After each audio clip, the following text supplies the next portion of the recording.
What is up, wrestling fans? Welcome to a special combo edition of the Smark Out Moment Smack Talk podcast. We're going to be doing the Pay-Per-View-Point breakdown of WWE Survivor Series WarGames 2022, as well as episode number 573 of the Hot Tags of the Week. Got a lot to talk about here. I am your host, as always, Tony Mango. Joining me, as always, are Callum Wiggins. Hey there. And Robert E. Felice. WarGames. WarGames, bruv.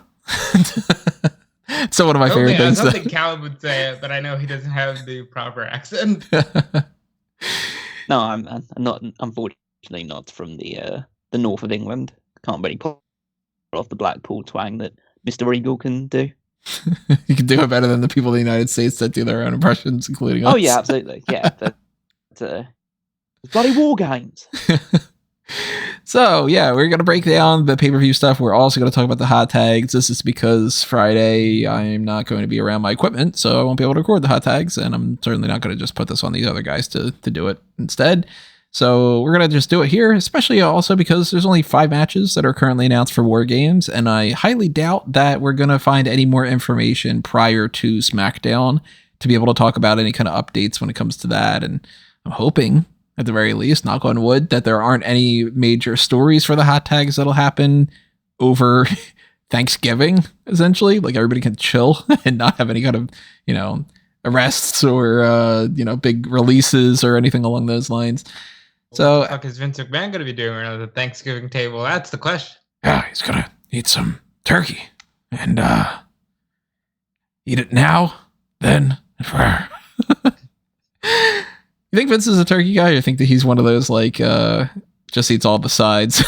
I'd hope he's a turkey guy. I can see a lot of people complain about turkey being dry, but from the stories I've heard from people like Cornette and people who are close to him, Vince apparently is a very dry meat kind of guy. So I think he likes turkey.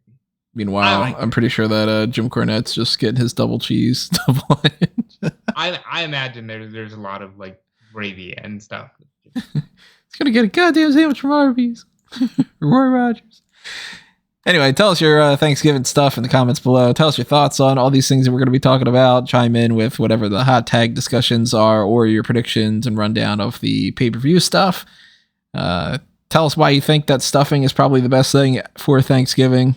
I saw a great, not to go on a complete side note, but snack talk moment of, these people doing a draft of the Thanksgiving meal stuff, and one guy drafts stuffing, and it's just like, oh, I won the draft immediately. Stuffing is fantastic. So good. Give me some stuffing, some green bean casserole. I'll pass on some of the other things. But anyway, we got the hot tags, we got the pay-per-view stuff, and before we get into all that, I just want to remind everybody of the ways that you can help support us, and it's not through giving thanks at a table and stuffing your face with mashed potatoes, although you can do that too. It's doing things like hitting up the Patreon or clicking the join button over there on YouTube. You get access to the Darkcast, the Pick Your Poison tier, and all the other different things we have available on that option, even including the $1 a month tier, which is just a good way to be like, hey, look, I don't got much to be able to send, but here's a couple cents your way. Thanks, guys. That stuff is still a great morale boost. Same thing with that little thanks button that's over there. It's right next to the like button, which you should definitely hit for this video. You can hit it now. You're going to enjoy it. I know. You also have Redbubble and TeePublic for the merchandise options if you want to pick up some merchandise for either Smark Out Moment, Fanboys Anonymous, or a Mango Tees, like the person who just bought a t-shirt of the one-way ticket to Pound Town design that I have. So some guy is going to have a lot of fun with that, and I get $2 out of it. So, hey, $2. That covers the... $2 for a ticket to Pound Town, huh? That's, yeah. TeePublic and Redbubble, they take the majority out of that, but that'll pay for the barbecue sauce I bought earlier, maybe. Maybe not even that. Trader Joe's is too expensive.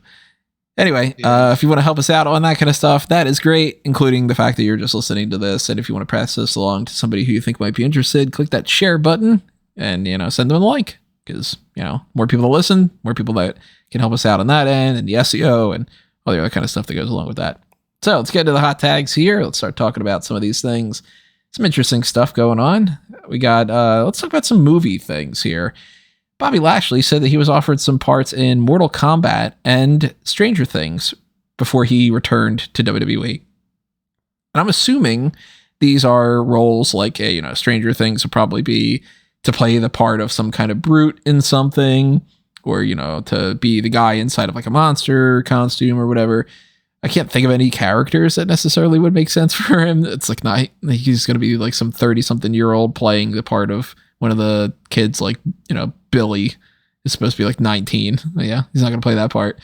It's certainly not going to be like one of the dads to anybody, because they haven't done anything with some of those characters. Caleb McLaughlin's dad's not even a character in here.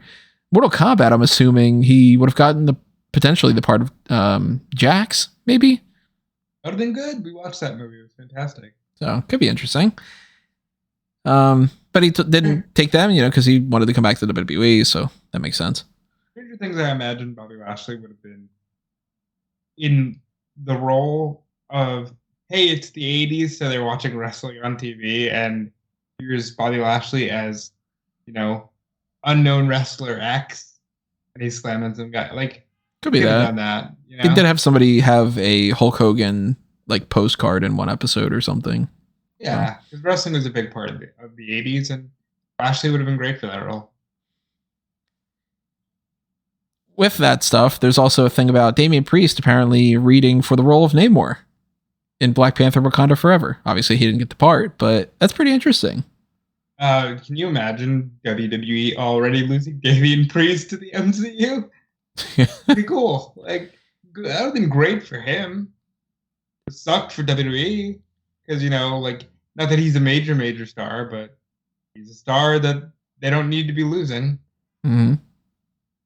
I couldn't picture him in the role of Namor being better than the guy that they had gotten. I'm blanking on his name. And obviously, you changed some stuff in the script. I mean, he might have been reading for the role back before it was even rewritten or anything, but I think it's kind of interesting. And yeah, I could see him playing some part in the MCU going forward, especially if it was like something in like Guardians of the Galaxy or whatever, like slap some makeup on him, some CGI, put him in like an alien role. I'd be down for that. He's got a cool voice. He's big. Yeah. His voice could get him far in roles. Even just voice acting. Yeah. So I think that's cool when you see those kind of things. Also, shout out, this unrelated, I guess, to an extent, maybe through like the CM Punk discussion, but RIP Jason David Frank, man. Yeah, that so sucks. Like, we lose Batman and the Green Ranger / White Ranger / Red Ranger / other Red Ranger / Black Ranger. He's one of the premier Power Rangers, and he's the Power Ranger. Yeah, at the end of the day, he's really become the Power Ranger, and it's heartbreaking for a lot of people. And it's him and Batman in the same couple of weeks. Very painful. I had tweeted out about this, but the day that I was going to write this scene in my my epic Power Ranger blueprint thing, the day I'm writing the scene that he is supposed to get start losing his powers and go down this like deep depression for like 3 arcs, kind of, is the day that news came out. And I'm like, oh man, like I just started to try to write this, and it's just, it's terrible news. So, yeah, RIP JDF. That's the movie stuff that I've got down. Black Panther is out. Black Panther. Black Adam is out on digital if you want something to do on Black Friday. Oh yeah, The Rock. Yeah, Rock is in that. I'll be watching that, and I'll be talking about whether or not Tony's right or wrong about how bad it is. It's not good. it's not good. Any interest in checking Black Adam out, or you think you might end up seeing Black Panther, Callum? Definitely not Black Panther. Just, again, nothing against this series in general, but I haven't watched the original one, so I don't think I'm just going to start on Wakanda Forever. But I'm sure it's hopefully it's a good continuation. I think it'd be. I'm still. Good. Oh, it is good. Okay. Not as good as the first, but it's for what they were tasked to do. They did a good without job. Chadwick Boseman, it's going to be hard. But Black Adam. I mean, I really wanted to watch it after the trailer that I saw, but then you told me what it was like. Yeah. Now I don't really have as much interest in it. So yeah, I'll probably miss it out. I'm not as just to carry on with the Power Ranger thing. I'm not as closely connected to. I used to watch Power Rangers quite a bit as a kid, but I think my series was Lost in Space or Space Rangers, whatever they used to call that one. I don't know. It was the one that were in space. It's the series that I kind of gravitated to. Space Force? There's Space Force, yeah. I think there's 3 that are in space. I stopped after I didn't even finish Zeo, the second season, the second series. But it's there's Lost Galaxy and there's In Space. Power Rangers in Space. Power Rangers in Space was just that one. Yeah, so In Space is 2 after, because there's Turbo is after Zeo, and then it's In Space. I stopped the one before Turbos. So it's literally I'm looking at it now. It's literally Power Rangers in Space. Okay. Yeah, Power Rangers in Space. Just like the thing to was Power Rangers in Space, dude. But yeah, that was the one that I immediately gravitated towards. I didn't watch much of the first series.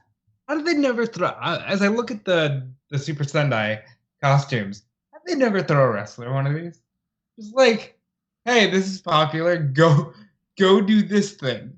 Wasn't that just kind of what the Chikara did with like the fire ants and stuff like that? They just seemed like that's one of the reasons I was a big fan of a company like Chikara. I think they had a certain edge for stuff like that, and I think there's still a market for it. And spoiler alert, it's not whatever Scripps is. Yeah, we're going to talk about Scripps. We are certainly going to talk about Scripps.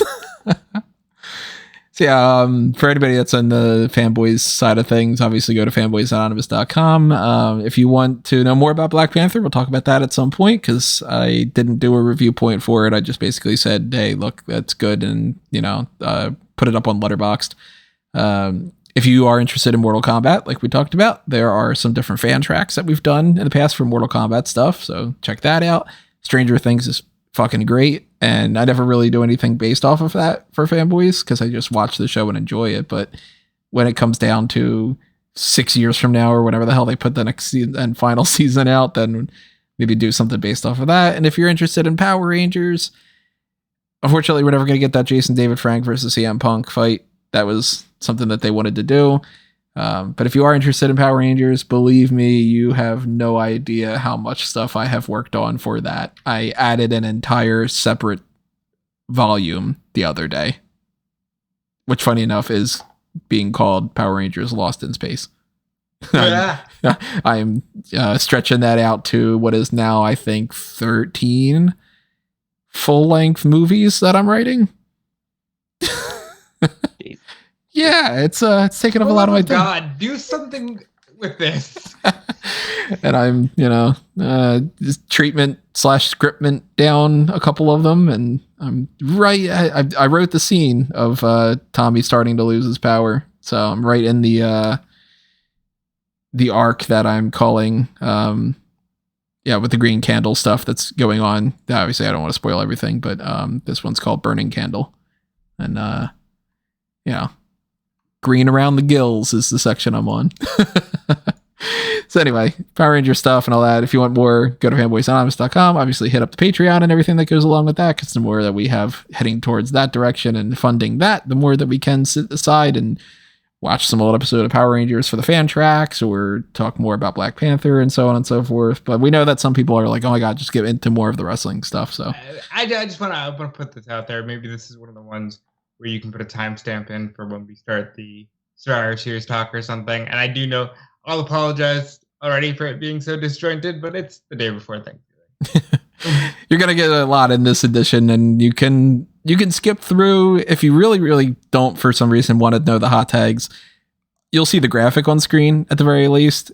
Right now it says hot tags. Eventually it'll say Survivor Series when we talk about Survivor Series. But if I were you, just saying, if you don't want to listen to it, I'd keep it running in the background so I get the watch time, because, I'm a nice guy. Anyway, let's talk about a TV show thing that I've not seen, and I don't think either of you have seen. Do you ever watch the show Cheer? No, but I know where you're going. I prefer to say called Cheers. Well, everybody knows your name there, but I don't know the name Gabby Butler, but she's apparently supposedly signed with WWE, and she is on that show. It's a cheerleading competition thing. She looks fit. Makes sense. I don't know.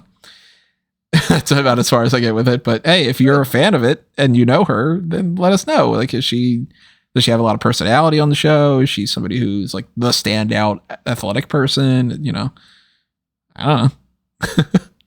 I'm excited for it because from everything I'm seeing, for some reason, I've never seen cheer, but like people are like, "Hey, this is a major franchise signing." I'm like, okay, sure, let's see it happen. Because I'm all for it.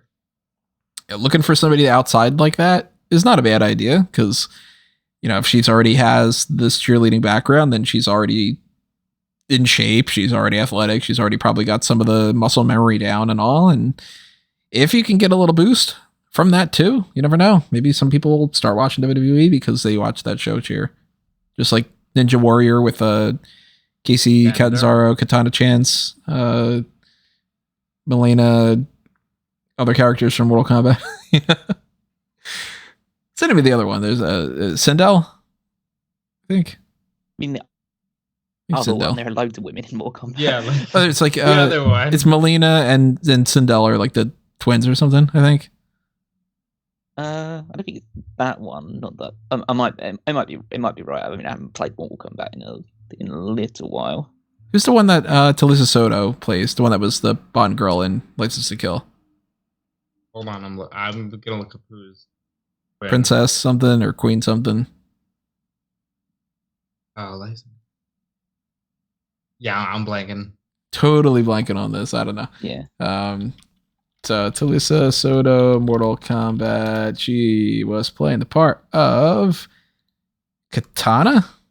Okay, yeah. So Katana. There, Katana Chance. That's why I'm doing Katana. There you go. I like her much better as Lupe. Oh yeah, she is Katana. Yeah, Katana. Yeah, Katana is she's the mutant hybrid clone of Katana.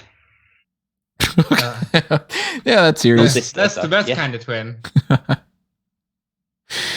Anyway, if you want more James Bond talk, check out A Review to a Kill over at Fanboys Anonymous. That's such a good thing. James Bond. Yeah, I speak English. Calvin's been re-listening back to those episodes. They were so much fun, weren't they?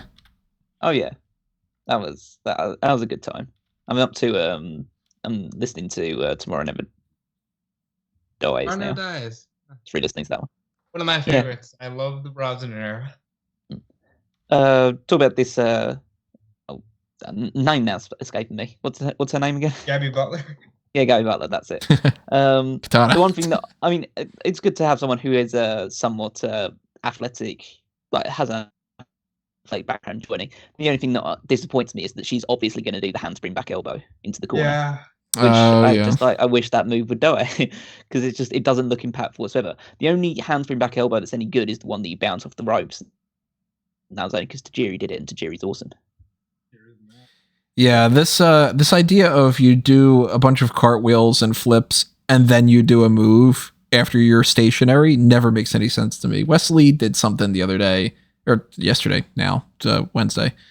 He did something against the Carmelo Hayes where he did like a flip and like a roll or whatever, and then he basically stood there and then did like a kick, and I was just like, okay, so you could just kick the guy. Like, you know, realistically, why are you doing this whole trapeze act and then doing like a punch? Because it looks cool. Yeah. Why do you play Mortal Kombat? Because it looks cool. Like, I do it for the friendship. I was never able to do that. I never know that, you know, you press like left F, up, down, BA, whatever. Just give me freeze and uppercut from Sub-Zero and I'm good. So let's talk about some names here, some trademarks. Let's talk about Valhalla. If we're talking characters and, you know, gimmicky things like this, Valhalla is most likely going to be related to Sarah Logan. But then again, we never got any confirmation of the Valkyrie stuff. So she's just Sarah Logan, isn't she? They did just refer to her as Sarah Logan, which kind of made me... Valhalla is going to be the new name of the group. That makes more sense as a name of a group because obviously that is the name of the actual collective. Like that, well, it's not a collective, it's where you go once you die in battle in the Viking landscape, is that you would go to Valhalla. So it's more of a place of a destination or of a faction name as opposed to actually calling someone Valhalla. What not if out of the they question. named her Val Halla, like Valerie Halla? Why don't you have a job there, huh? Yeah, WWE. But it would seem quite odd that you got like that Eric she's got two Ivar. names when you've got Eric and Ivar. Eric Ivar and Val. Hala. Val. Hala, hala, hala. And that's Kelly's return. And we're right back to the handspring back elbow. They just renamed the group the Kelly Experience. Or I guess it would be the Extreme Expose Experience. Just E. But the Valhalla thing is one word. It's just Valhalla. It's not Val space Halla. So I am kind of assuming it's either the group or they are just naming her Valhalla, because they might just have that in mind. It might be Eric, Ivar, and Valhalla.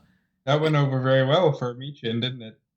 Well, that's another thing for us to talk about is Michin / Mia Yim, because they bring her in as Mia Yim. They call her Michin. They change the name to Michin on the site. Rhea kicks her and calls her Mia. Hey, Mia, and decks her with a kick. And then they change the site back to Mia Yim. So she's clarified now, which I think anybody with a brain could understand. And, I'm sure plenty of people don't have a brain out there. So that's why she clarified that, yes, this is her idea of this name, because there's the whole trademark thing of, Mia Yim is a thing she's used elsewhere, and WWE likes to use their own trademarks that they can keep. So if she's going to be going by the Michin name, it's for that reason. But switching it back to Mia Yim seems like they're kind of having a little bit of like a either miscommunication, or they're having cold feet about it. They might go with that being a nickname, and then she's still Mia Yim, but they just call her Michin, just like, the Animal Batista or something along those lines.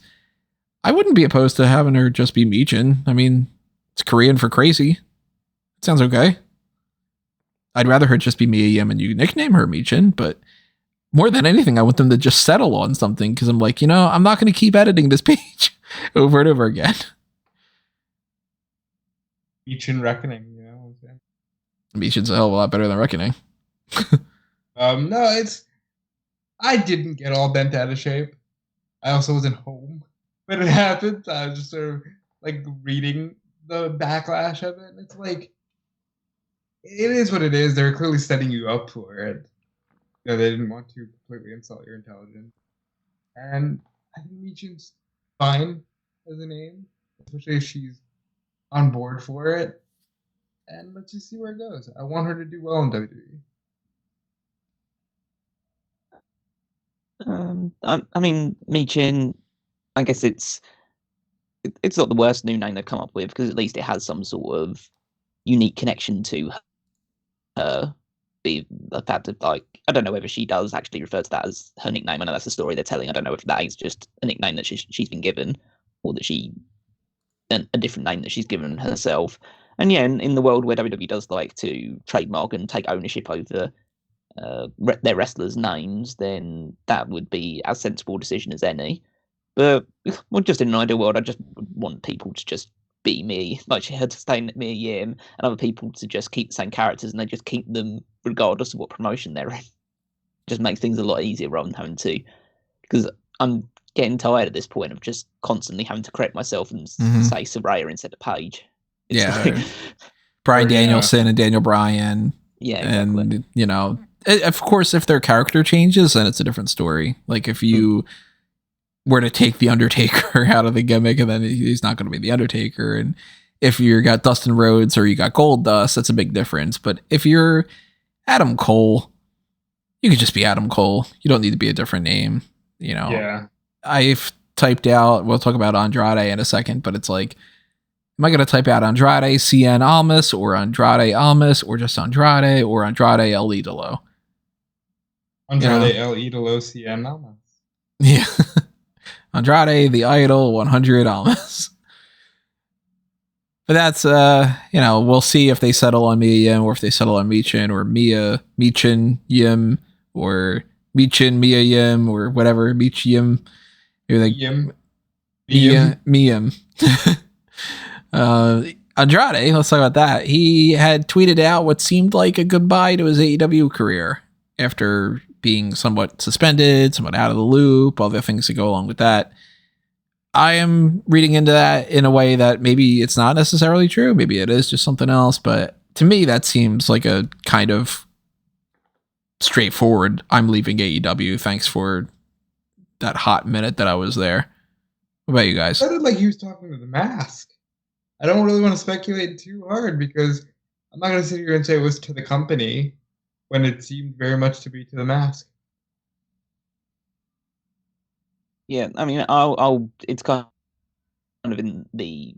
I'm kind of in the boat of I'll believe it when I see it, because, I mean, there's a very good possibility that he's leaving because he is suspended, and it's not like he hasn't made any secret about his dissatisfaction about certain aspects of being in AEW, and so I could easily see him just go back to WWE or to just work primarily as part of.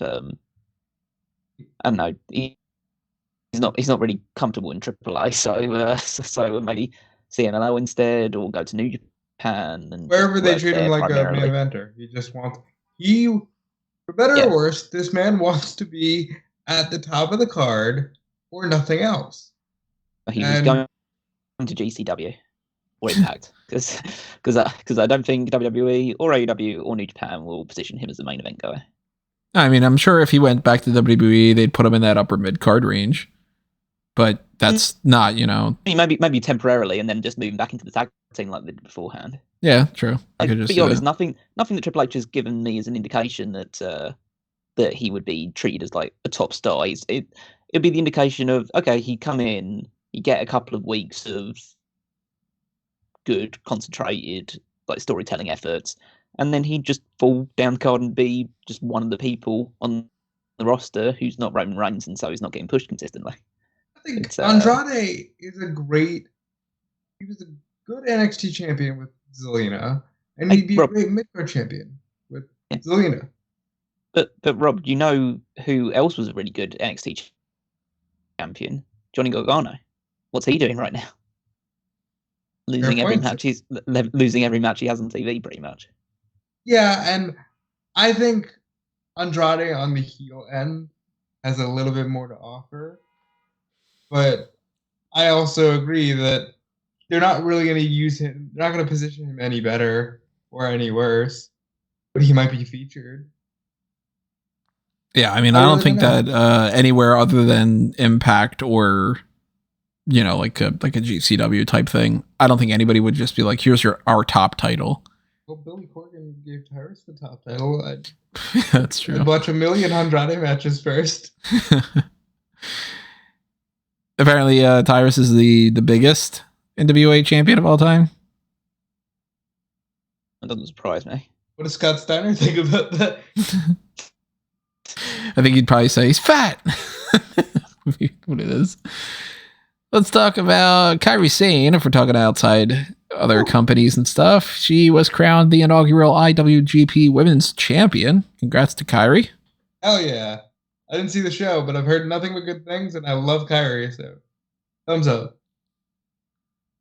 Yeah, I've been meaning to watch the her match with Mayu Iwatani, just to try and catch up on all that stuff. I've started watching it. I've only got to the point where they're like exchanging the initial holds, and then I was just going to go back to it when I have the time.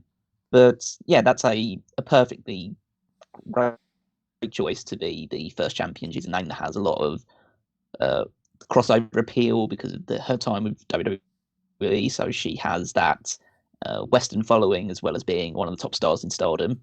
So yeah, I don't think there's probably not a better choice they could have made to crown her as the first champion. And she's going to go to Wrestle Kingdom and defend that title for the first time. That's fucking awesome. I love that. Very cool. And since we're talking about Wrestle Kingdom, yep, talking about Kenny Omega. Kenny Omega versus Will Ospreay. So they're gonna do that. Fucking exciting, isn't it, Cal? Oh yeah, well that trios match they had on Dynamite between United Empire and the Elite it's one of my AEW matches of the year. So it was so good, and just having them 1-on-1, and this being Omega's first match back in New Japan since the Wrestle Kingdom 14, or 13. I think it's 14. Well, it's 13. Because he fought God, that's Jericho a at 12, didn't he? Yeah, that's right. Yeah, his final match at Wrestle Kingdom was him dropping the title to Tanahashi, right? Yes. Yeah, and so yeah, that'll be a big moment in Japan. Hopefully by that point, and I doubt this is actually going to be the case, but I hope by the time January comes around, Japanese fans can actually cheer and use their voices rather than just clap constantly, because it's the thing that's really driven me off New Japan more than anything else is this post-pandemic clap crowd syndrome. I love how Omega used that promo to be like, are they clapping because of the pandemic, or are they just not making any noise because it sucks now? No, and I'm here to save it. Yeah, basically the whole story is built around the fact that Will Ospreay was the person they turned to as your new top guy after Kenny Omega left, and he's just pushing the idea that Ospreay's been a disappointment in comparison to what Omega was able to achieve. And realistically, actually, Ospreay isn't. Well, he's one of the top gaijin guys, but it's him and Jay White, and Jay White is going to be main eventing that show against Okada. But it will be quite interesting to see. We know of the working relationship between AEW and New Japan, so it's completely not out of the question that Kenny Omega wins that title. I think he does. Obviously. And what's the fun part about it is that because when they did that announcement of the Best of 7 series that they're going to be doing between Death Triangle and the Elite, the one day that was missed out when they were supposed to supposedly have a match was January the 4th for Wrestle Kingdom. And just everyone started speculating, I wonder why that day's been left off, and now we know why. And it's going to... what is it? Like, the thing about Wrestle Kingdom is it happens right at the start of the year, so you get a load of great matches, and it kind of sets your benchmark for the rest of the year in terms of match quality. If these two work to the absolute best of their ability, this could be hard to beat for the rest of the year. Mm-hmm. I think Omega, knowing that he's probably winding down a little bit, I think this is the time to show out. And I think they're going to steal it. And it's going to be a great first match of the year candidate kind of match. That's the vibe I'm getting. I think he definitely wins the belt. I think he'll stay in not stay in New Japan, but stay with a working relationship with them. Crossover. I think at some point we get a match with him and Jay White. I'm looking forward to it. This resurgence of the Elite. I think, because I wasn't on the post show, I think this is something that we're going to look back on and go, that kind of needed to happen for everyone to go, okay, let's not take these guys for granted because they are already at a certain point in their careers. Let's enjoy them while they're here. And I do kind of feel like maybe the CM Punk stuff, it all out happened in a way that it sort of forced a slash and burn and a reset, that maybe they're going back to, this is what we had going into All In with this group of people. Not that they're going to bring back Joey Janela and all that, but that they're going to be let's go with MJF as our top guy, and let's go with the Elite as one of our major acts, and then let's push those people that started that instead of kind of bringing in those outsiders and then focusing on the Punk side of things and all. But it's interesting that we got Wrestle Kingdom is going to have that, and it's 2 nights again, right? Wrestle Kingdom? No, just 1 night this time. Oh, okay. Which is the right move, baby. Let's go back to that. So you got that. You got Kyrie. You got, most likely there's going to be something with FTR. So there's a lot of crossover there. The World Tag League has just started in New Japan, so the winner of that will be taking on FTR. Would you like to see take on FTR?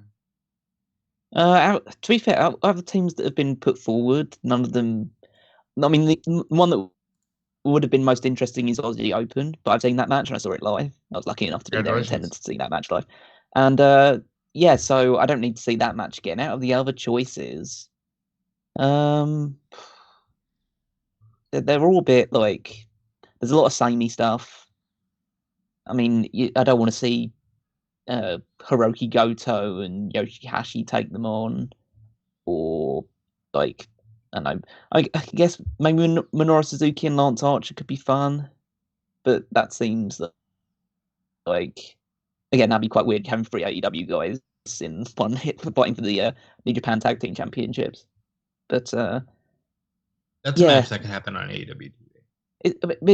It's always the thing with the New Japan Tag Team Championships. It's always a little bit,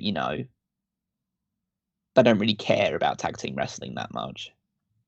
So out of the ones that they've been put together here, I guess. Damn, the one time that it would suffice to see God win, But they're too busy doing other stuff. I guess the 2 choices I'd go with are either Naito and Sonata, just because that's a big name, or why not the Mighty Don't Kneel?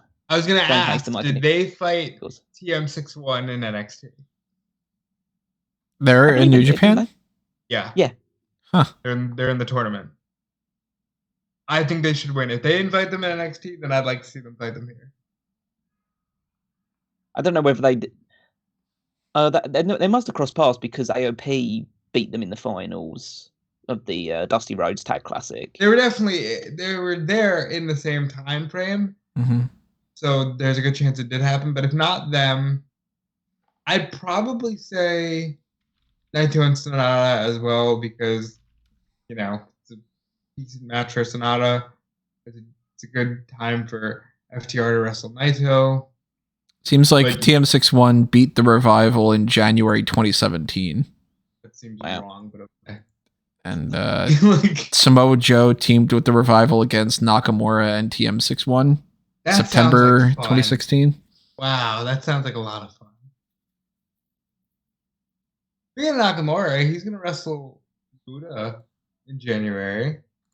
And Darby is going to team with Muta in his last match. It's Darby, Muta, and Sting against 3 people, 3 names. Lots of crossover. And then you factor in Carl Anderson, too. That's right. Carl Anderson's defending the Never Openweight Championship in December. It's just too much of this shit to keep track of.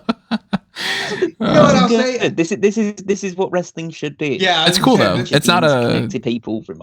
That's not a criticism, like in a bad thing. It's too much for me to keep track of, but I think that it's neat that they're playing nice with each other. Yeah. They should. Yeah. He's getting in the sandbox. That's the way it should be. And that's like, it's just really scratch your back, scratch yours kind of thing. Like WWE sending Nakamura over for that. You could get somebody from that to pop up in the Royal Rumble, maybe. And that could be fun. When's Muta's last match? What date? I believe it's the 22nd of January is the final Muta match. I was going to say, Muta in the Rumble would be so much fun. And that Triple H has got to be looking at opportunities like that and just being like, hey, if we can, because he might have been instrumental in the Mickie James thing for all we know. Well, that there obviously it's not a case of just giving Nakamura over to for that show. There must be something, obviously.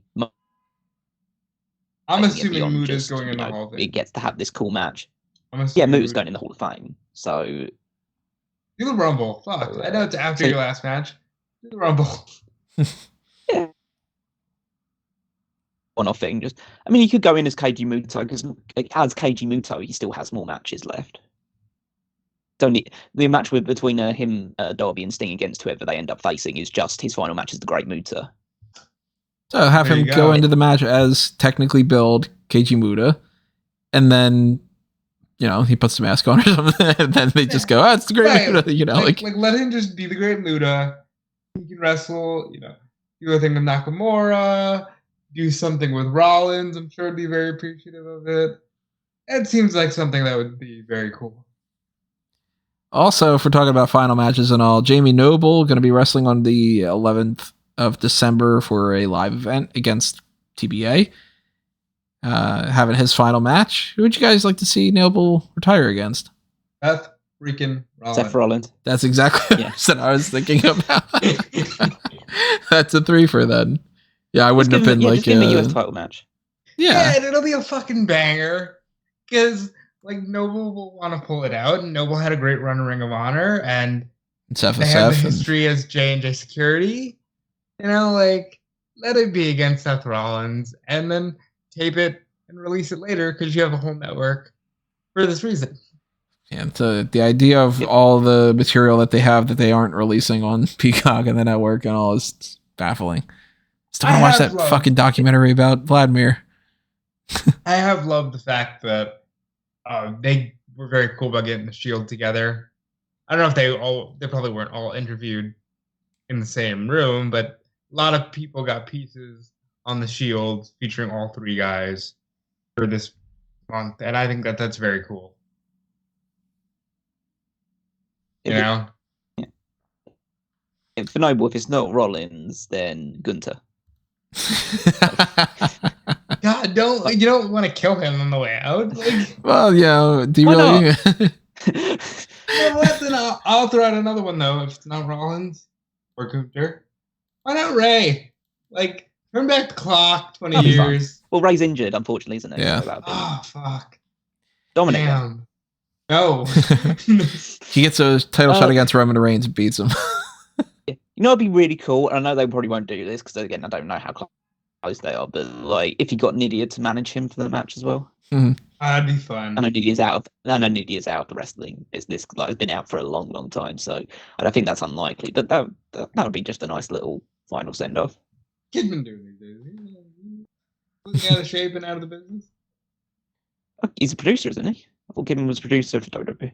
I think he's been a producer for as long as I can remember. If he can go, the fun one. Granted, we're at a point now where some of the kids in the crowd won't know what the hell is going on, but like, I don't know. Kidman might have been one of the people that had been released. Potentially. I don't remember for sure. But I mean, we'll talk about that down the line when we know more information about Jamie Noble's hope it's retirement. A good match, whoever it is. Hopefully so. Let's talk about NXT, and then we'll round back out with the Monday Night Raw stuff, and they'll let that kind of transition into the Survivor Series talk. But let's talk about the NXT stuff because it's completely unrelated. I want to talk about NXT real quick. Yo, this show is exhausting to watch. 3-hour Raw goes by quicker than this. Sometimes it can be really tough for any of these shows. The acting on these things, of course, is terrible. And the over dramatized stuff with Apollo Crews and Braun Breaker made me laugh because they have like Apollo Crews slowly walking into a diner to talk about his vision of becoming champion. And then Braun Breaker's like going fishing to relax and all. Yeah, why is the build-up for this match? Braun Breaker loves to fish. Yeah, it's really stupid. And I know what they're getting at. Because the whole point is they're saying there's so much pressure of being champion that I need to take a break every once in a while because, man, it's so tough, but I'm ready to take on the next challenge. But it does kind of come off a little bit more like you should use that for somebody who's been retired and returning. Like, I used to be a big thing and then I decided to take a break and just relax and go fishing. But now I got the itch to come back or something. Instead, it ends with him being like, after I beat Apollo Crews, you know where I'm going to go? Back to fishing. And it's, look, in all seriousness, it's very world-class. It's very like, we're going to show features on the wrestlers. And I get where we're going. It feels so bizarre in the modern wrestling landscape. Some of that stuff can work. Some of it doesn't. Yeah, they had a thing with Charlie Dempsey where he's like, I hate how like people in the Instagram generation have beach muscles and they're all pretend tough guys and whatnot. A little vignette once in a while to give some character is good, but then they have other things like the Chase University that I end up really liking, where like Grayson Waller is like, hey, Duke Hudson, when are you going to drop the act? Like, I know you're faking it. And Hudson, hey, I'm not faking it. And later on, they end up having a match with Pretty Deadly, and Andre Chase loses that because of like some miscommunication and all. But it's so fun to watch Thea Hale be 110% in on this. I tweeted this last night. She is the unsung hero of this show. She is a kid who legit just got out of high school, right? And she's got nothing to lose, and she's going all in on this stupid thing, and it pops me so hard to watch her just like, you're good at Mr. Chase, you Go, Mr. Chase, I love you. Like, it's fantastic. Can you be my dad, Mr. Chase? Kind of thing. And I mean, Duke Hudson's playing his part well too. He's doing the like, yeah, I'm fully into this. Let's go chase you, and then something will happen that'll fuck him over. Then it's like, within the benefit of the doubt, kind of like, maybe he didn't plan on kicking him and whatever. Like that is the chase you stuff is some of the best stuff that they got going on. Organic stuff they have right now. It's really weird. And then you got things like the toxic attraction stuff, and that's just kind of awful because she cuts a promo, Mandy Rose at the start of it, talking about how she won the last women's standing match, and then Katana Chance and Melina and Sindel and everybody else from Mortal Kombat comes out, and Kaden Carter, and they basically are like, "Hey, fuck you," and then they get their asses kicked. So it's like fine. Yep. Later on, Zoe Stark beats Sol Ruka, and then Nikita Lyons talks to Chance and Carter, and she's like, basically doing the "can I complain about my problems? You can complain about your problems, and then we're friends." But hey, thing. We're girls that like to shake our ass. Yeah, I mean, I'll be your third person against the toxic attraction next week, and that's the thing. Whatever, but it's not great. Go ahead, Cal. That in terms of the ordering in which those were filmed. Because she came out to attack again. Maybe the version that I was watching. Oh yeah. No, you're right. You're right. Things. But she came out in wrestling attire to attack Zoe Stark, and then she's backstage in out just normal clothes. Yep. It's like, surely this is completely out of sequence, right? Yep. And then she did another backstage where she was back in the wrestling gear that she tried to hit the ring with. It's very, very weird. Yeah, weirder thing was that Indy Hartwell Roxanne thing. Yeah, I don't know what they were going with that. Because I don't use TikTok. I didn't know this was the thing they were doing on TikTok. Mm. This is what all the kids are into. Yeah. It's just, really badly shot videos of people arguing. That's all TikTok is. I was going to say, yeah, I'm actually going to suggest that, yes, this is something that would connect with a different generation. Because people do just, a confrontation is happening? Let me pull out my phone. Somebody like Road Dogg is in there going, why don't we do something about the Tweetstagrams or something? Get the kids on there. No, I didn't hate the Toxic Attraction promo because it's the right promo because Mandy won. I don't like the Toxic Attraction is getting another tag title shot. It's kind of annoying, but big fan of them. I thought for a minute there Katana Chance was going to go, the problem is Toxic Attraction is toxic, and she didn't. She said something like Toxic Attraction is the implosion waiting to happen or something. But their acting is wooden. Nikita's fine. I think the pairing of her and those two makes sense. I actually really want to spotlight Zoe Stark as a great wrestler who should probably just go to the main roster and have matches with Rhea Ripley and Becky Lynch and girls that can work. But Sol Ruka, I watched her last night and I'm thinking, she's someone who I can see what they see.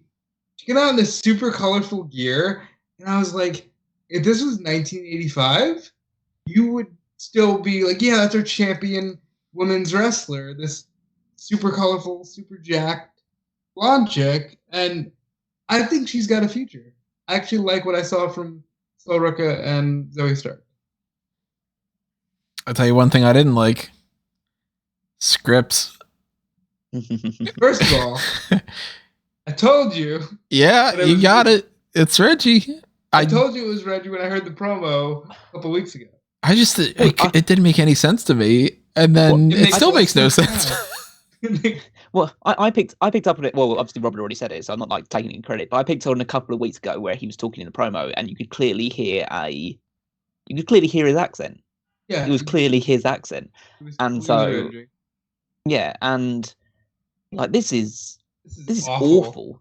Just absolutely like bottom of the barrel. Like that attire is terrible. It's just awful. It's like they said, oh shit, your gear's not ready. We made you this mask and this gear in 2 seconds. Go. Yeah, with like the leftovers from other people that we just kind of stitched together and stapled them and whatever. And everyone knew who it was. Yeah, they started chanting Reggie. They made no attempt to hide it. They made no attempt to hide it. At least with Axiom. First of all, nobody watches NXT UK. Second of all, if you don't know, you don't know. Because Axiom's face is completely covered. Right. And Reggie was like, it's clearly fucking Reggie. He does exact flips to get away from the 24/7 guys. And he's like, his mask doesn't cover too much of his face. He's the second shortest person on the roster, I think. And why is he Scripps? And the name Scripps is terrible. They made no attempt to explain any of it. The gimmick of Scripps doing this whole I'm gonna beat the shit out of everybody, and I'm gonna make my mark in NXT, and I'm gonna put my name in graffiti on the side of the building and all. None of that makes any sense at all to just being this luchador that comes in and beats Guru Raj and could be a babyface, might be a heel. This seems like a complete jumbled up mess of a bunch of ideas that all sucked. I want to say I'm glad he's not cut. That's first. Because when 24/7 title went away, Reggie was one of those guys where you go, oh fuck, what do you do with Reggie? So I'm glad that they did find something for him to do. It's just use one of the stupid vignettes for this. Where did he get the mask? Is he the kid from the Netflix movie? They won the mask and now he's got superpowers? And it was so clearly Reggie. It's why wouldn't you just explain that?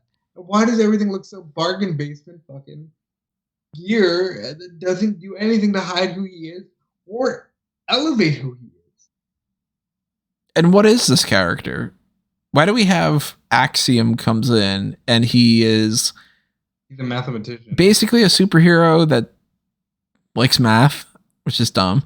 But hey, look, if you want to do the superhero gimmick thing, you can maybe sell some masks and stuff if you actually pushed him instead of having him just basically lose a bunch of things. But having Duke Hudson go up to just call him a nerd and slap him down to the end of the earth. I still love that though. It's still one of my favorite things that's happened in a few weeks. But you can have, if you want to go into the superhero thing, we were talking about why don't they do more Mortal Kombat type stuff? You could put a mask on Nathan Fraser and give him a name, and he could be something. Guy, you don't put a mask on him. I mean, you could even give him one of those masks that doesn't cover his face and just have him be like, yeah, okay, I'm going to be your tag team partner. And we know that I'm Nathan Fraser, but I'm going to be kind of like they did with Rosie and, Mighty Molly and the Hurricane. You can do that. So you could call that guy Scripps or whatever. But Scripps is a dumb name. So is Axiom. Okay, but he likes writing. Axiom likes math. Babyface heel, huh? Look, I'm not against the idea. It's just make it make sense. And from what I saw last night, it did not make sense. And you can have, everybody was chanting Reggie. They all know it was him. You could do something where it's Reggie's I'm going to take on this new name or whatever. Then everybody will just move on the way that they did with Bray Wyatt, the way that they've done with Papa Shango. They've done with plenty of other people in the past. Katana Chance, who just likes shooting back straight whiskey. Yeah, Katana Chance's name is that, I'm going to call myself this. This is a different personality, maybe, whatever. But I'm this is an amalgamation of a bunch of ideas, and none of them are fully realized. Because, look, that awful ring gear would look awful on almost everybody. So that's already bad. The name is stupid, but maybe the name could work if you gave him a character that would work. But this isn't a character. This is a couple vignettes, completely unrelated, almost in a way, because this is not what I was anticipating, was Scripps was going to come out. It was going to be Reggie in a luchador mask, maybe as a babyface, maybe not, and with zero purpose other than I just came out and wrestled. This gives me that Funkasaurus type thing, where it's let's set up something and then just go in a different direction. I think it can still work. I'll put this out there now. Better gear. Give him Axiom as a pure babyface to be a heel against, so people aren't chanting for you because you do cool flippy dippy moves. Or put him in a tag team against Guru Raj. But he only does flippy dippy moves. He's not a wrestler. No, I agree with that. Maybe he's been training for a while, but he can't be a heel because he's too small and he only does flips. It's like, you can't make that guy heel. What, he's going to be taking on Odyssey Jones as a babyface? Like, that's not going to happen, is it? Well, like, then you pair him with Axiom and you call them the Just Us League. We've you know what somebody should just do? If they're tossing him around, they should say that they flipped the scripts. There you go. I see. These are the reasons. The whole character built around that one line that will be said at one point. To be fair, like, I'm pretty sure not everyone in that audience knew who Scripps was. I'm pretty sure Booker T didn't. You mean you didn't see that there's a little black mark under his boot? That clip that's going around about, well, we might as well move on to it because I think we tore down script. We ripped the script apart. We'll just see how it yeah. But the main event, which was Wesley successfully defended the North American Championship against Carmelo Hayes, and then they did this whole like thing on the Titantron, and then it turns out that Dijak is there in NXT, and he's wearing a leather jacket and he's got sunglasses on.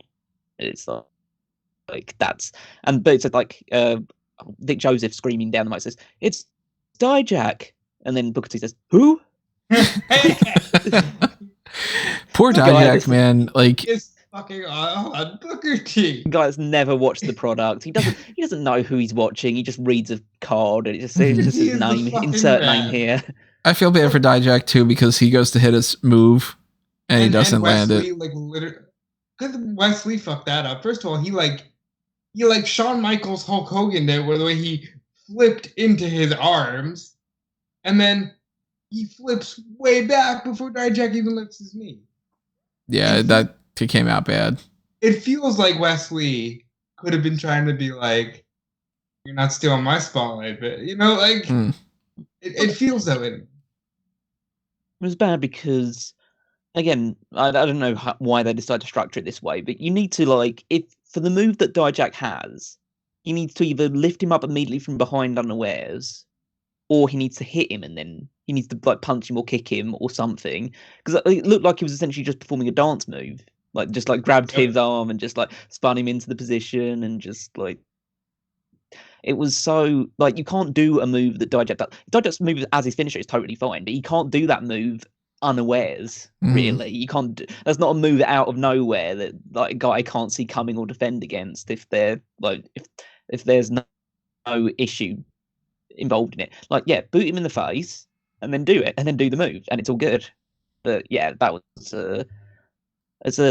I would say it's a lame introduction. Like, I'm sure Dijak's going to win the North American Championship. It's a much better look because they're not keeping on Wesley for long. He looks like a fucking it's better than T-Bar. Yeah, like anything's better than T-Bar, but it's still like it's something that could have been done better. Again, it's a lot of things. A lot of things with NXT is that it's stuff that you can kind of see the idea, but in more cases than not, it's just poorly executed. I do want to go back a little bit because you mentioned poorly executed dance move, and there was a match between Kiana James and Ivy Nile. Ivy does a Hurricanrana, a standing Hurricanrana, and the delay on this woman's flip from the Hurricanrana was so bad that it seemed like they were in two separate game lobbies, and the lag was so bad that long after Ivy's on to the next spot, then Kiana flips. It looked so weird, and it reminds you, it takes you out of the illusion and reminds you, oh boy, wrestling done bad looks awful. I missed that Hurricane. I'm going to have to try to find You're going to need to clip of that. Go back and see it. It did not look good. And there was that, and on AEW Dark, there was a match between Sky Blue and I believe it was Tay Mello, and same deal. When wrestling is done in slow motion, because we're just going through the dance sequence, basically, it looks so weird, and it can really, really screw up the show. Also, Von Wagner was like, "Hey, fuck your sweater," to Malik Blade. Von Wagner is an interesting guy to me. He looks like Khali and Edge merged, and he sounds like Rob Van Dam.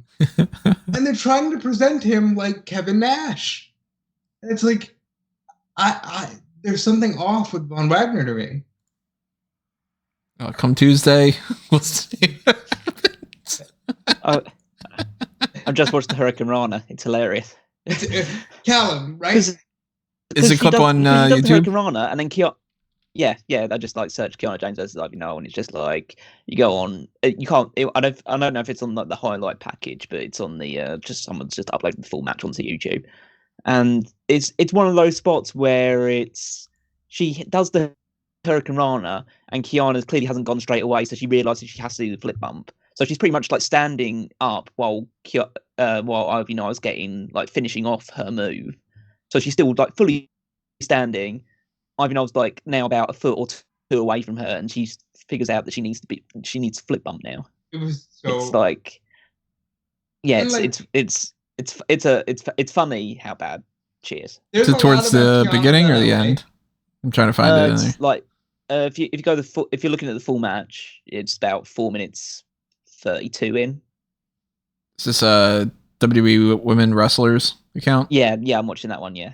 So 4 minutes and how long? 32. Go 4 minutes 30. All right, let's see, 4:30. All right, here's the. Whoa, that's damn. That's really bad. Yeah, definitely. Kiana forgot to jump, and then she forgot to do the bump, and it's like, look, there's a lot about Kiana I like. We're having fun busting her balls, but what the fuck? Like, come on. Don't do the Hurricane if you don't know how to do it. Just don't do it. That place really could do with a performance center. What was that? You kind of glitched out a little bit there. Oh, sorry. That place can really do that place could really do with a performance center. Okay. Maybe a show like Level Up where you learn how. Yeah. The thing about Kiana is I like the character. The stupid business lady thing is growing on me because it's a fun way to do rivalries. But this was so bad, and I just couldn't take my mind out of it. What's that happen? So silly. Oh, and can I bitch about another thing in a women's match? Go for it. These referees across AEW and WWE, they fucking suck. And look, I get it. I know that referees are just, part of the show, and they count the fall and whatever. If they have to look stupid, they have to look stupid. But first of all, Rick Knox was looking right at Phoenix when he clocked Omega with the hammer. And second of all, on NXT, Cora Jade throws the coffee on Wendy Chu. Yeah. The referee sees the fucking puddle. Mm-hmm. He sees the puddle. Oh, well, I guess I gotta count it. She must have hit her with the... He's splashing her with the fucking coffee. Yeah. Disqualify her. Show some initiative. Show that you're cognitive of what's going on. And then the only reason that gets me so hot, Callum, I'm sure you're like, why are you so bothered by this? It's because then when Kofi Kingston is an inch off the ground at the Royal Rumble, they go, nope, we got to call it straight. Call it like we see it because we're referees and you got to take us seriously. But show some consistency with that shit. It makes them look stupid, and then it makes us all look like we're watching a phony program that's bad. Yeah. Not good. That's because we are. Yeah, that's kind of what NXT is at this point. Like, come on. NXT is about 50% just trying to do shit, and it's hit or miss. About 25%, yeah, it's pretty damn good, and 25%, oh god damn it, that was terrible. Yeah, it's fucking annoying. Like the thing with the referees lately has really been getting me because they're making them look too stupid. You've got to get some control where it seems like, oh man, any honest person could have missed that. Not, oh, let me count in this puddle of coffee that I'm sure isn't supposed to be here. Yeah, I think that maybe the referee was just sort of like, oh, she had a new finisher. This is the one where when she punches her, she spits up coffee or something.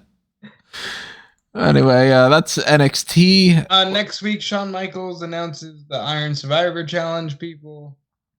Which, Indy Hartwell, Roxanne Perez, a few names. Wendy Chu, and Lash Legend just for count.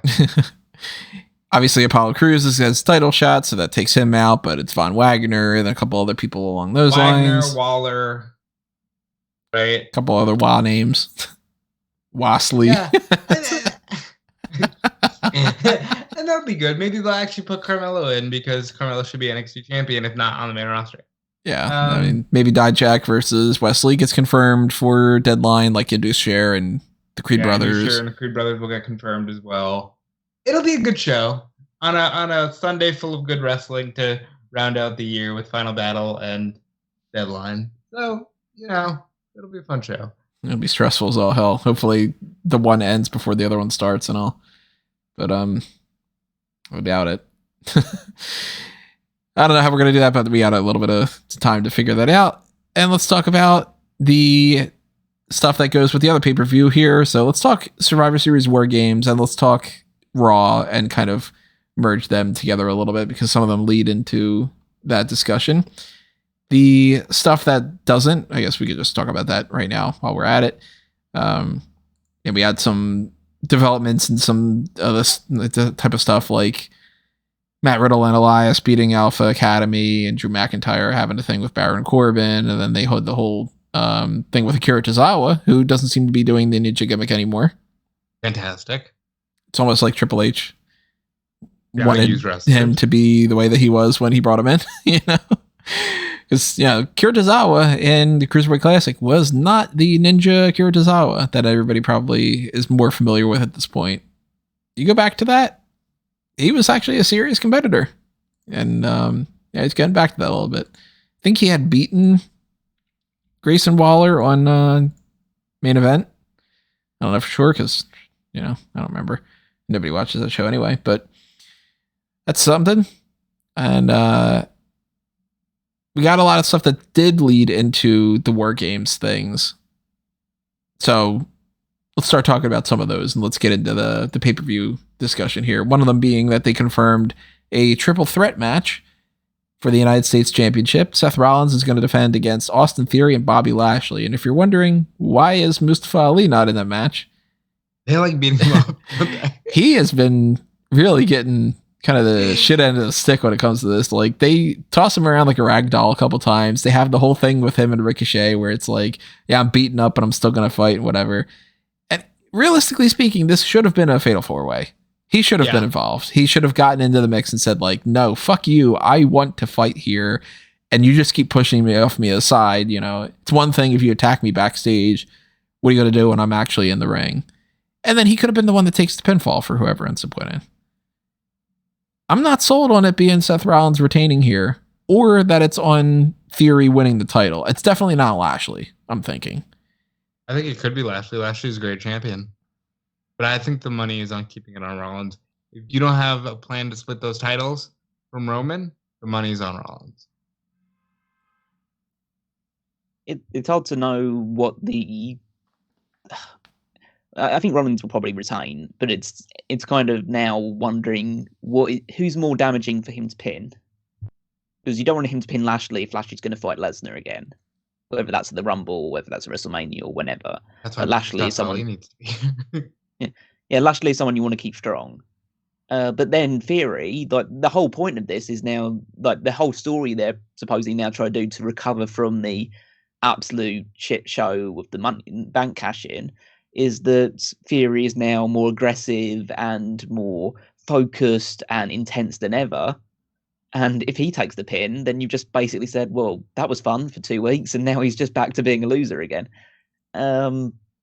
So, I don't know. Maybe the only sensible thing you can do is either give one of those two the title, because Rollins can take the loss. I don't think he should. I don't think he should either. But then I don't think either of the other two should lose either. So they've really put back themselves into a corner where whoever they have losing the title is probably a bad decision for them to lose right now. The thing is... So yeah, they probably should have put Ali in, even if it makes no sense, that the fact that you shouldn't really be getting title shots just getting beaten up every single week. Yeah, but at least you'd have a really solid out for if Rollins pins him, then Theory doesn't lose and Lashley doesn't lose. They can be fighting on the outside. If Theory wins the title, he can pin Ali, and Rollins is just like a non-factor and everything too. Bitch.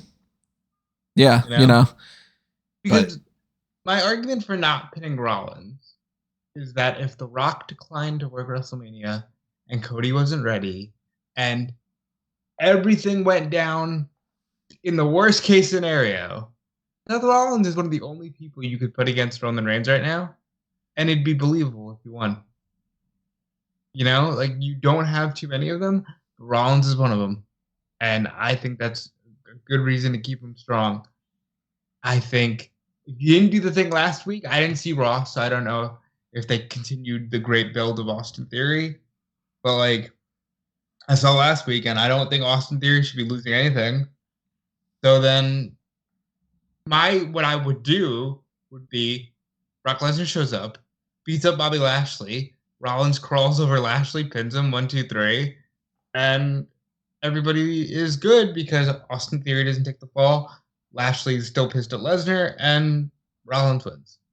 But I don't think they have Lesnar for Survivor Series, so I'm just going to say Rollins pins Theory because he can take it. I'm going to go Theory wins. And that he does something, not like he doesn't cheat to win, because it's a triple threat, so it's like no DQ. You could be fine with that. But that maybe he hits Seth Rollins with something that ends up being like, you know, kind of more on that heel side. But then again, it's weird because Bobby Lashley, full-on babyface, gets attacked by Brock Lesnar, who was a full-on babyface. And then they kind of treat it like it's almost Bobby Lashley's the heel. And he starts acting like a heel to everybody else. But he's feuding with Seth Rollins and Austin Theory, who are heels. So Seth Rollins starts acting like a babyface. And then on this episode, he's like, hey, fuck Cody Rhodes, right, guys? And it's like... Did he? Yeah. He had said something about, you know, with injuries or whatever, like, ask Cody Rhodes how that feels, ha ha ha, like whatever. So it's like, all right, you got 3 heels that are people that need to win the match and can't pin each other and can't lose. And are all somewhat in the babyface camp in some ways and stuff too. So I don't understand where they're going here. I want to support this show answer is I am glad they all made the card because they are all 3 guys who should be on the card. Yeah, this is kind of a mess. So I am assuming it's either going to be Rollins or Theory. I don't think it's going to be Lashley because why take the belt off of him? And then he's probably still going to have that match with Brock Lesnar at WrestleMania. Then you'd have to take it off of him again. And, you know, it's easier if Rollins or Theory is champion. So it all depends on, did you set up the Theory thing thinking you're going to have him win the United States title and this is going to be compensation for Money in the Bank? Or was that just, you know, fuck you, we're going to have Theory lose anyway? I'm going to say Theory. Rob, you say Rollins. Callum, you said Rollins too, I think, right? Yeah, I'll go with Rollins just because none of them make sense to me to lose, so I'll just stick with the current champion. I'll say this. I would not like the idea of handing Theory Money in the Bank as compensation for losing the United States title and then doing the reverse months later. Yeah, me neither. We got AJ Styles and Finn Balor going on for WarGames. Hell yeah. Am I right? Like, I don't care about the story. You can't fucking miss AJ Styles and Finn Balor. It'll be a good match. Yeah, they're just going to try and recapture the same thing they had from like TLC 2017, right? And it's just they'll have a good match. This should be 4-on-4, but they've decided to go a completely different route with it, which is the route that I expected. But yeah, I just don't think that they can. You can't realistically end this feud on a one-on-one match between the two quote-unquote leaders.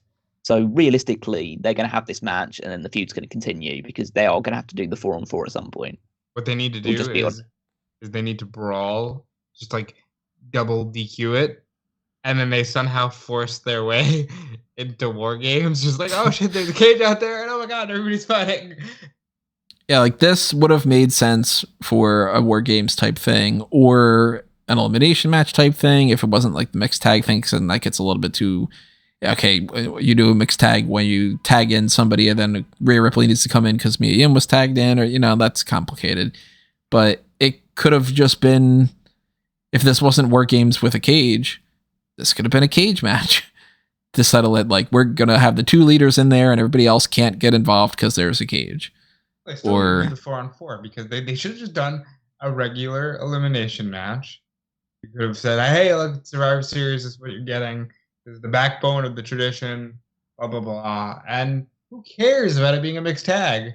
Yeah, the girls can eliminate themselves. At least you got it done. This way, it just prolongs it, but I'm not going to get too mad at it because it's still AJ Styles and Finn Balor. I'm going to go Styles wins. I'm going to go Balor. He's on a roll. I'll say Styles because I think they'll try and even it up a little bit. What do we think? Dom and Rhea against... Because it has to lead to Dom and Rhea, Edge and Beth. Can't end all of this without letting the man who started all of it finish it. So I think they're just going to move on. Yeah. Do we think that happens at Mania or do we think that happens at Rumble? I don't think it happens. It will happen. I don't think they can. Well, they can. But, this regime should try and prove that they're better than try and actually remember this stuff. So I'd say it's likely to happen. I'd do it at Rumble just because you can give Edge someone else at Mania and start a different program as well. You need to try and get this, need to draw a line under it pretty soon.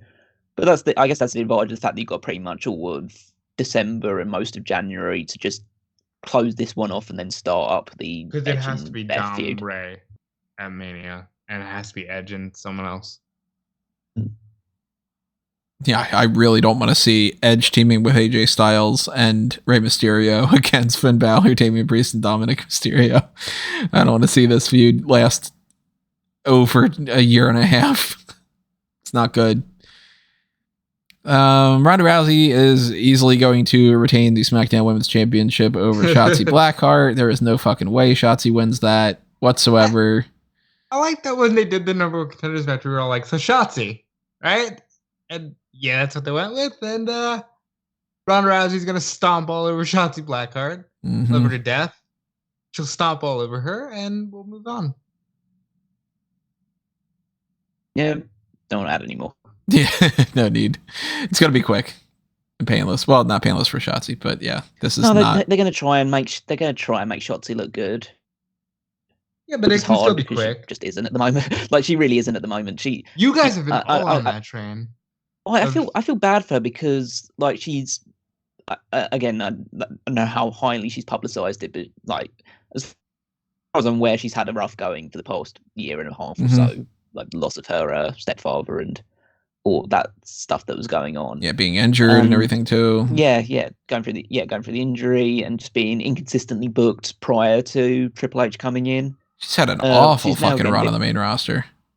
Yeah, but she's coming back into some sort of consistency on TV at the very least. But that match that she had with Shayna on SmackDown was just not it. Mm-hmm. And yeah, I don't think. And I think Shayna's a better wrestler than Ronda Rousey, so putting these two against each other is probably not going to make it much better. So, yeah, I mean, the criticism for Shotzi isn't a matter of not liking her, because I remember when they did that Evolve show, I was like, oh my god, sign her immediately. This woman should be champion, And then they kind of fucked up all her booking and everything and all, but she's in a bad position right now. The bad match with Shayna Baszler makes it seem like she doesn't have the talent to be in that higher spot, and that's reason why she has been booked so poorly. But I'm rooting for her. I just think that there's literally zero chance that she can even put up enough of a fight to Ronda Rousey where there's one near fall that makes it seem like she's going to win. Unless they do some kind of a weird pin and it's oh my god, they almost got her because Ronda forgot to kick out to the last second. This is just going to be Ronda squashing her, and that sucks for Shotzi, but it's what it is. It's Ronda. They're going to keep the belt on her until at least WrestleMania, so you just got to feed her people in the meantime. If we're talking about another women's match, the Women's WarGames match still has a TBA.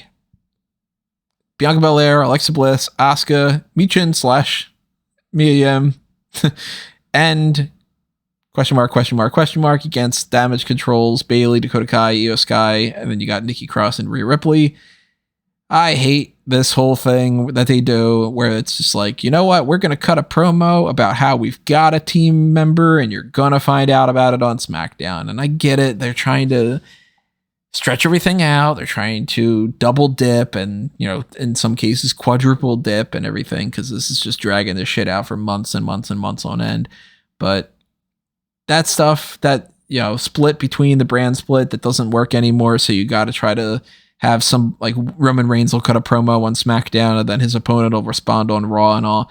Drives me crazy because I'm just like, you know what? I hate that there's only a few names that this is going to be. It's probably going to be Becky Lynch, and you can just announce it as Becky Lynch and not have to worry about it. But they probably feel like if they announced Becky on Raw that they would need to book her in some kind of a match on SmackDown. But at least if they just announce her on SmackDown, you can be like, tomorrow Becky Lynch is coming back, and that's all we need to do is take care of the announcement. But yeah, there's part of me that, you know, job-wise, at the very least, I'm like, you know, this is annoying that I can't fully have all of my prediction stuff set up until 10 o'clock on Friday night when the pay-per-view is happening Saturday. And I've got, you know, it's a holiday weekend and I'm going to be traveling and everything. So I'm like, yeah, great. I'm going to have to set aside time at the hotel to type out the name Becky Lynch on 9 documents and then change the graphic on whatever just to be able to go, it's going to be Team Damage Control. It wins anyway, fuckers. You know? Rhea Ripley needs to get the win here. She needs to be the next person that challenges Bianca Belair. I'm thinking it's going to be Becky Lynch as that extra member. And the match will be good, but not going to be as good as the men's match. I kind of hate this. I do. No, like, fair is fair. And I was super stoked about Triple H saying, we're not going to do Raw vs. SmackDown. We're going to do storyline build. Yeah, but you still waited till the last fucking second, didn't you? You know? What the fuck? Like, you couldn't just have this thing set up. I hate that. Just as a wrestling fan, I hate it. That being said, it'll be a great match. Should be Becky. And if she comes back on SmackDown, then I think you're setting up some Ronda shit. But they should, realistically, the babyfaces should win. If it's Becky, even if Rhea Ripley needs to pin Bianca Belair, Becky should tap out Dakota. The end. So, yeah, I mean, I wish they'd almost like put this up at the last minute, because this feud's been going on for months and months and months between Damage Control and Bianca Belair and friends. And I'm kind of, over it, because Bayley's already proven that she can't beat Bianca Belair. So Damage Control was already done. No, there's another mistake. Sorry. Yeah. They're the tag team champions, so they've got that at the very least. But in terms of like being a main event heel act, they're pretty much dead in the water. I agree with Tony. I think Rhea Ripley should beat Bianca Belair, or maybe not pin Bianca Belair, but pin someone in the match, and she should be the one that's challenging Bianca. Probably a Royal Rumble. So we'll see how that goes. I agree with you guys. I think the likelihood is that Becky Lynch is the one that's being announced, because there's a lot of speculation out there that she's returning soon. I guess the other main guesses for me would be either Candice LeRae or Beth Phoenix. They're the only other two people that I could even assume doing it. I don't buy into the whole teasing of who it is, because the silhouette they put out, it has blue hair. That's what is that? Clearly oh not, my god, are you serious? It's clearly not Mercedes Who's Moné. doing that? Why when are they gonna stop? Because that's ridiculous. Yeah. I mean, I'd say clearly not. Like, I don't know where big on my face if it is, but I'd highly doubt that you're going to do that like a night before Survivor Series. Like, if you have Sasha Banks back, you're going to promote her well in advance of it, because like anyone's going to. I don't know if they've sold out or anything, but like that would be a good way to actually spur more people like tuning in and buying tickets for the show at full prices if they got Sasha Banks back. So yeah, Becky makes the most sense. She can be, because it's 5-on-5 and it's a lot of like weapons and like smoke and mirrors. It means that she can be a bit like light. She can go a bit lighter and doesn't have to do as much. So less likelihood of straining the injury any further if she's not like a fully 100% ready yet. So yeah, and I would just go Rhea Ripley pins or makes Alexa Bliss or Asuka submit, because you kind of have to do the Rhea Ripley Yen match at some point. So you probably shouldn't try and just blow that off on this occasion. I mean, if you really want to really want to push her and say like, yeah, she's the next challenger, you have her beat Bianca Belair, but I don't know if they want to go that route just yet. You can get it. But, yeah, get it a million other ways.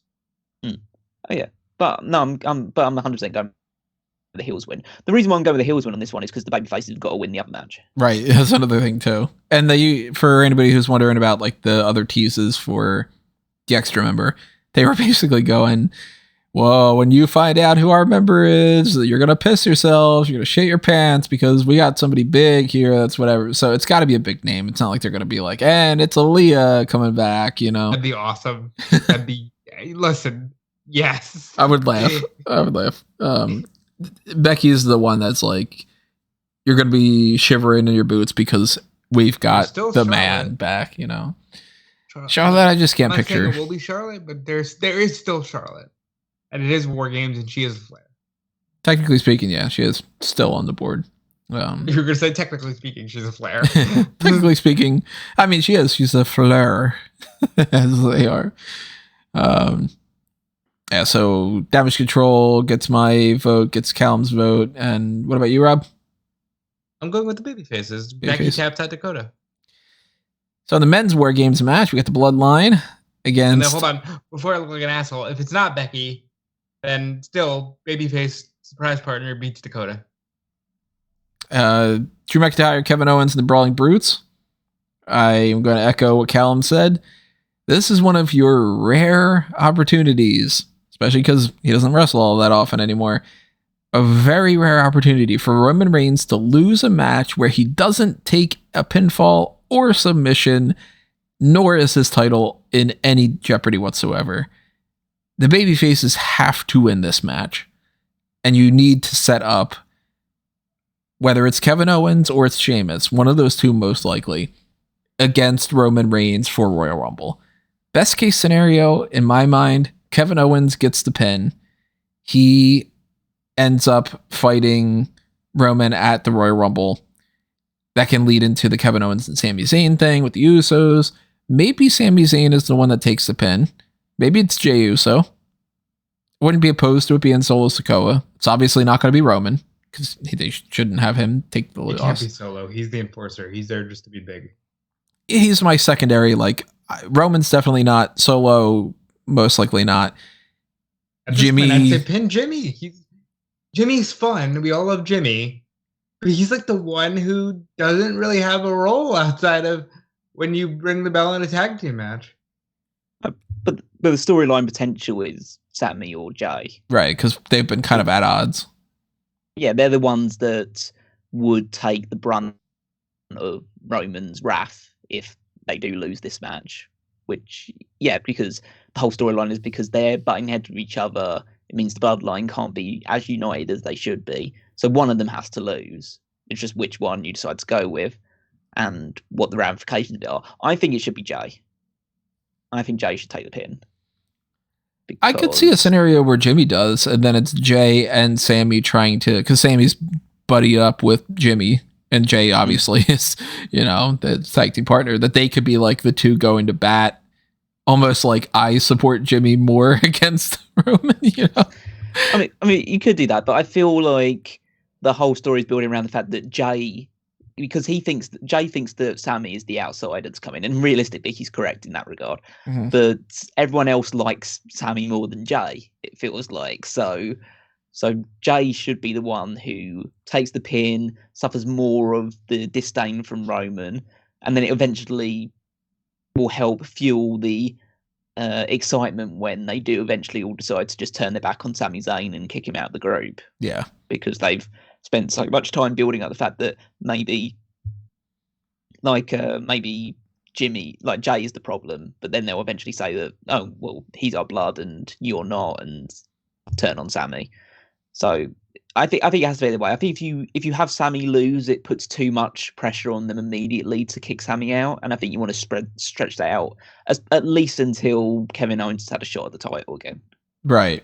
Yeah, because if they plan on doing Sami Zayn versus Roman Reigns at Royal Rumble, you can kind of do this, but you still have all of December and a good chunk of January. 2 months to set that up after losing at WarGames is probably way too long. And Sheamus, in the meantime, can get a shot against Roman Reigns on an episode of SmackDown on in December. Like, that could just be, just a match for the sake of it. He could be in the Elimination Chamber when it comes down to that. They can play around with that too. It's not like it needs to be just Kevin Owens. And McIntyre can get another shot on SmackDown or something. You can play around with that in any way. But Kevin Owens is the main one to come back to. And I'm thinking probably by the time Royal Rumble comes around. So give the babyfaces the win here. End the show on a happy note. Bloodline is pissed. Roman Reigns didn't take a loss, but he technically lost the match. It's way too perfect. If they do anything other than that, it's going to be kind of just like, well, where are you going here? No, for a month, ever since they announced WarGames, I pretty much thought, okay, Sami loses Bloodline of WarGames and they kick him out. And I used to think it's a great visual of like they kick him out and then Kevin Owens walks back into the cage, picks him up. But just spitballing ideas in my mind, what if Sami just turns on them now and helps Kevin Owens pin Roman Reigns? And then the story becomes, oh shit, Jay was right. And now Roman Reigns won't rest until he has Sami Zayn's blood all over his hands. That's a fun, different way to get to it that I don't think a lot of people are talking about. Because Sami can just help Kevin win. I think more so if that happens, it happens when they do the singles match. Like he just tries to help out Kevin and fails. And then it's like, okay, fucker. Yeah. I think the reason why people want to talk about it because I think just fundamentally it doesn't make sense because Roman hasn't at the moment given Sami any reason to think that he's going to be turned on in the bloodline. So why would he turn on Roman?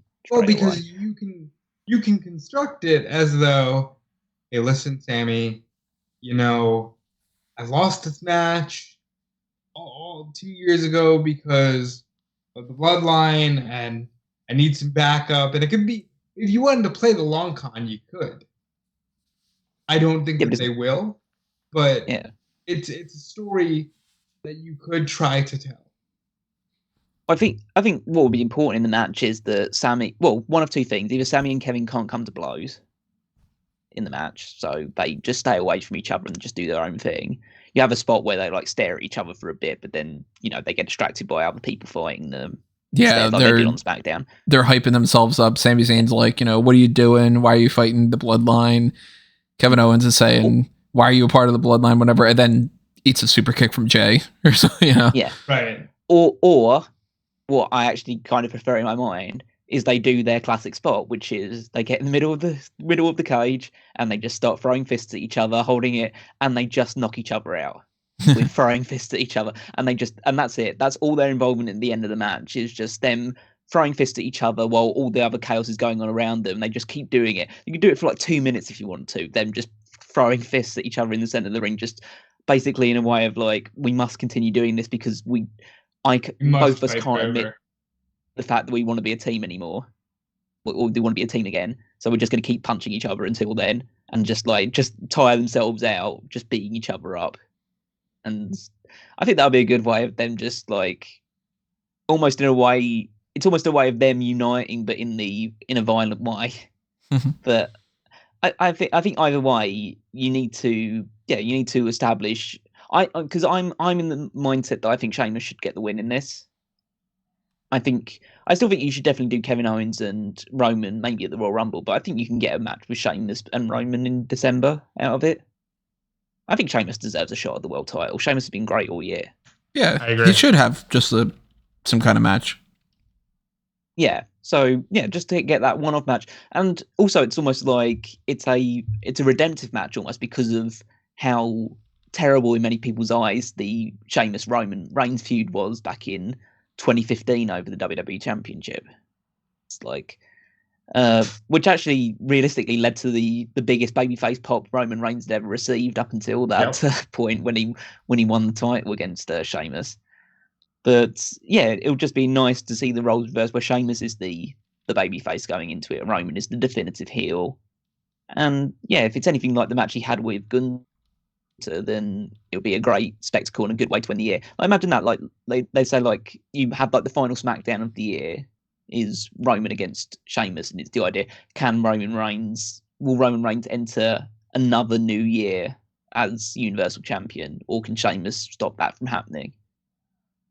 And so yeah, and then you can move on to Owens after it. I want to see Sheamus get his flowers of just he won't win the title, but just to have that match with Roman.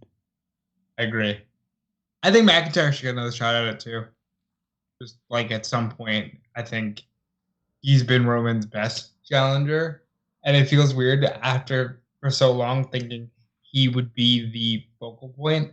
It seems as though Sheamus is the leader, Owens is the focal point, and Drew is just sort of there, which feels wrong for his character arc, but I get why it's happening here. I don't think anybody ever imagined that Sami Zayn would have become the story of Roman Reigns' title picture.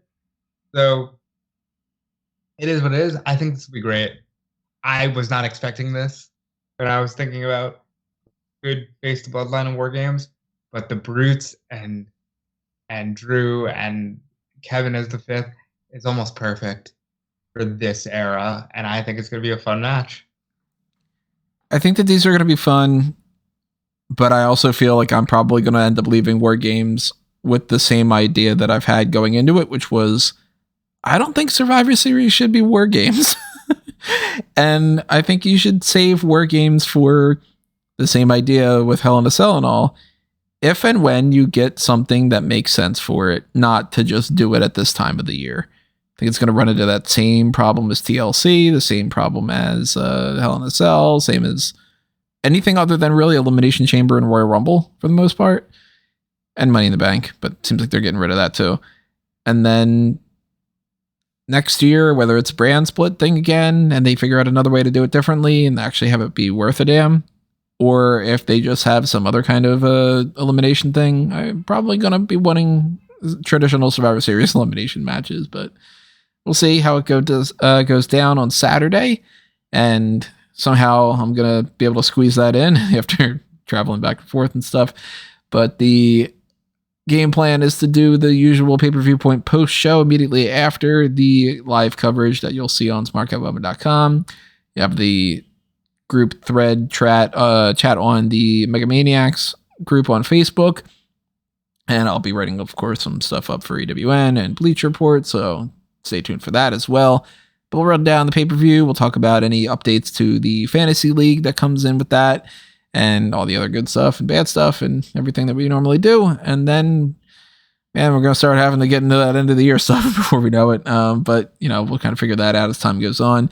So keep in mind, we want to know what you have to say about all these things, whether it was the hot tags or the Survivor Series talk, or even when we talked about that Thanksgiving things or the Mortal Kombat stuff and all. Drop your thoughts in the comments below. If you want to follow us and share different things and subscribe to different things and do all that good stuff, then you can find us at Smark Out Moment. You can go to smarkoutmoment.com. You can go to fanboysanonymous.com and check out all those social accounts and the YouTube channel and whatnot. If you want to find a handy-dandy list of all of that stuff, then go to amangotree.com or anthonymango.com. You'll see my link tree that's set up for that. You can find me at Tony Mango all over the place. And you can follow Rob and Callum and see what those guys are up to. Rob? Yep, follow me everywhere at Dude Felice on Twitter, Twitch, Instagram. I think it seems like all the cool kids are joining this hive social media, so I might make one of those. I made an account for that last night. I have no fucking clue what that thing is. I also have a, what's that other one, that Mastodon? Yeah, those are the two that I'm actually planning on making. It's just been a busy week, but I'll be on those platforms, likely at Dude Police as long as it's there. And just continue following my work on WrestleZone at Fightful and another place that I'll probably announce at the end of the hot tags next week. And yeah, as always, I thank you for the support, and I turn you over to Cal Miggins. Okay, so for the time being, you can follow me on Twitter at Wigmeister14. And then other place you can find me is pretty much on the Smark Moments. Just check out the Power Rankings, which is my weekly addition to the website where I rank the WWE wrestlers from top to bottom. You can be certain that scripts won't be appearing on that on this week's edition.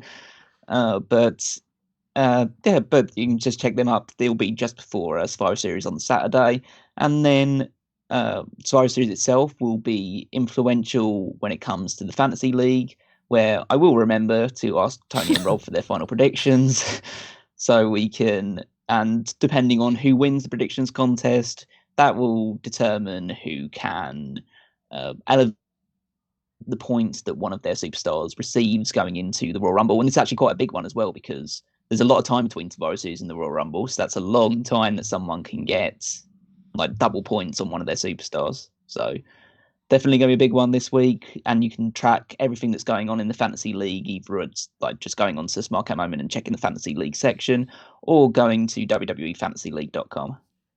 I can't believe you're the one that has that. Did I have that URL? Yeah, sometimes I'm just like, damn, he's really on the ball. How does he get that? I mean, I did own WWE-network.com for a year too.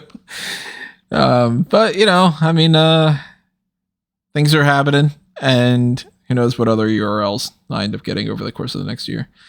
Just stay tuned for all that stuff. Stay tuned for the next episode of Smack Talk. We'll see you then, everybody. But for now, this has been another Smark Out moment, and we are being counted out.